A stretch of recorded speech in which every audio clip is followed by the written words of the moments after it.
মাস 19 August আমাদের চাকদা থানা অন্তর্গতে একটা আইডিএফসি ব্যাংক যেখানে গোল্ড লোন ব্রাঞ্চ ছিল ওখানে সন্ধ্যাবেলা 8:30 নাগাদ দুটো দুষ্কৃতীরা আর্মস নিয়ে ঢুকলো। ওখানে যারা স্টাফ ছিল স্টাফেকে ভয় দেখিয়ে জোরপূর্বক ওদের যে সব মালগুলো ছিল, যে কাস্টমার যে গোল্ড আইটেম ওখানে রাখা হতো ভল্ট থেকে বের করে সমস্ত পুরো নিয়ে চলে যায়। তারপরে রানাঘাট পুলিশ থেকে আমরা একটা কেস স্টার্ট করি। কেস স্টার্ট করার পরে আমরা বিভিন্ন রকম তদন্ত করার সময় আমরা কিছু লিড পাই। লিড পাওয়ার পরে আমরা ফার্স্ট অফ অল দুষ্কৃতীকে ধরলাম, যে নিজের বাইক নিয়ে বাকি যারা অন্য তো দুষ্কৃতী ছিল ওদেরকে নিয়ে ব্যাংক পর্যন্ত নিয়ে গেল। তারপর ওখানে ওরা কান করলো, ওখান থেকে নিয়ে গেলো। আফটার দ্যাট অ্যারেস্ট আমরা দুজনকে আইডেন্টিফাই করলাম যারা আর্মস নিয়ে ব্যাংকে ঢুকেছিল। ওদেরকে অ্যারেস্ট করার পরে আমরা ডিউরিং ওদের পিসি পিরিয়ডে আমরা অনেক জিনিসটা আমরা রিকভারি করলাম। ওদের মধ্যে ওদের যে বাইক ইউজ ছিল সেটা, তারপরে যা কাপড় পরে ওরা ঢুকেছিল সমস্ত কাপড়টা, আর্মস আর এক ব্যাগ আমরা পেয়েছিলাম। ওই ব্যাগ মধ্যে আমরা আগে 166 প্যাকেটটা যে সিল হয় আপনারা এখানে দেখতে পারবেন, সিল প্যাকেট। আইডিএফসি ব্যাংকের এরকমই ওরা যে সময় ব্যাংক লোন দেয় গোল্ড লোন নিজের কাস্টমারকে, ওদের আইটেমটা প্রপার সিল করে রাখে। এই সব সমস্ত প্যাকেটগুলো দুষ্কৃতীরা নিয়ে গিয়েছিল। আমরা ফার্স্ট 166 প্যাকেটটা আমরা সিজ করলাম।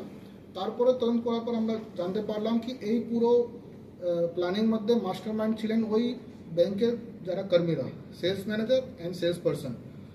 ওরা তখন থেকে অ্যাবসকন্ডিং ছিল। আমরা ওদেরকে খোঁজটা চেষ্টা করলাম। তারপরে আমরা দুজনকে অ্যারেস্ট করেছি উড়িষ্যা থেকে, পুরী থেকে।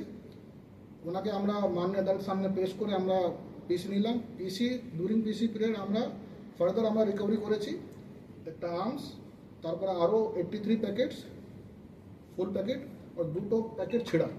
তো টোটাল আমরা এখন অবধি আমরা 249 সিল প্যাকেট রিকভারি করতে পেরেছি। এখন অবধি তদন্ত চলছে। আমরা আরও খুঁটিয়ে দেখছি কোথায় বাকি মাল আছে আর কারা কারা এখানে যুক্ত ছিল। এখন তদন্ত চলছে। সোফার এটাই আপডেট আছে। একটি জি প্যাকেটে কতটা, মানে আগে তো 4 কিলো 700 গ্রাম, যে সময় কমপ্লেন হয়েছিল কমপ্লেন মধ্যে লেখা ছিল গ্রস ওয়েট 15 কেজি। ওখানে আমাদের যে নাম্বার অফ প্যাকেটস বলা হয়েছিল টোটাল 384 প্যাকেট দুষ্কৃতীরা নিয়ে গেছে, যার গ্রস ওয়েট বলে হয়েছিল। এইসব অর্নামেন্টস মধ্যে গোল্ড থাকে, তার সঙ্গে প্রিসিয়াস স্টোনগুলো भी থাকে, তাই জন্য গ্রস ওয়েটই বলা হয়েছিল। আপনারা দেখবেন আমরা সমস্ত সিল প্যাকেটকেই রেখেছি। সিল প্যাকেটের উপরে প্রত্যেক ডিসক্রিপশন লেখা আছে, তাহলে it will be matching in the investigation. সেটা আমরা পরে ফাইনালাইজ করবো কতটা আমরা পেয়েছি, অ্যাকচুয়াল কতটা মালগুলো ব্যাংক থেকে গিয়েছে। আগে তো এখনো পর্যন্ত কতটা হয়েছে? টোটাল 249 প্যাকেটস আমরা পেয়েছি। আচ্ছা, কি কি তার সঙ্গে আর কি কি পাওয়া গেছে এই দিক থেকে?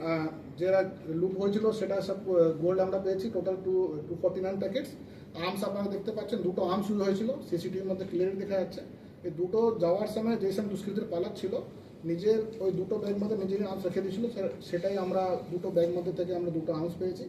এই বাদ দিয়ে যে কাপড়গুলো যে অ্যাপিয়ারেন্স করে এসেছিল, যে ক্যাপ ছিল, যে মাস্ক ছিল, সেটা সব আমরা উদ্ধার করেছি during PC period from accused person. Sir একটি জি প্যাকেট কতটা ছিল? বুলেট আমরা ওখানে পেয়েছি, আমার সাথেই বুলেট ছিল। স্যার 4 কিলো 600 তো আগে ছিল পরিমাণ, এবার এই 83 প্যাকেটে কত পরিমাণ হবে? 83 আমাদের সব মিলিয়ে এখন হয়েছে 3.16 কেজি। টোটাল মিলিয়ে আমরা যদি বলতে পারো 7.7 কিলোগ্রাম আমরা রিকভার করতে পেরেছি। আচ্ছা, 7 কিলো 700। হ্যাঁ ব্যাংকের কর্মীরা কি সরাসরি জড়িত ছিল? হ্যাঁ, ওনাদের আমরা যে দুজনকে অ্যারেস্ট করেছি, sales manager and sales person. ওই সেলস ম্যানেজারই আমাকে ফার্স্ট কমপ্লেন দিয়েছে। কিভাবে ডাকাতির পরিকল্পনাটা করেছিল যদি? ওরা এই মুহূর্তে আমরা তো ডিটেলস বলবো না, বাট দে ওয়ার ইনভলভ। ওরাই প্ল্যান করে পুরো ঠিক করে দিয়েছিল। আমরা ডিউরিং ইনভেস্টিগেশন একটু তো পেয়েছি কি যেদিন ঘটনা ঘটেছে 19 আগস্ট, তার আগে भी অ্যাটেম্প্ট নেওয়া হয়েছিল, বাট ওই দিন কোনো কারণবশ যারা যোগ ছিল ব্যাংক কর্মীরা ওরা জানতে পেরেছে কি আজকে সম্ভব নেই, তাহলে ওরা অন দ্য সেম ডে বাইরে থেকে ওরা হিন্ট দিয়েছিল। সেটা আমরা ইনভেস্টিগেশন পাচ্ছি। তো ইট ওয়াজ এ প্ল্যান অ্যাটেম্প্ট, আর তার আগে সাকসেসফুল হয়নি। সাকসেসফুলি এরা 19 আগস্ট করতে পেরেছিল। তারপরে আমরা তদন্ত করে এখন অব্দি এটাই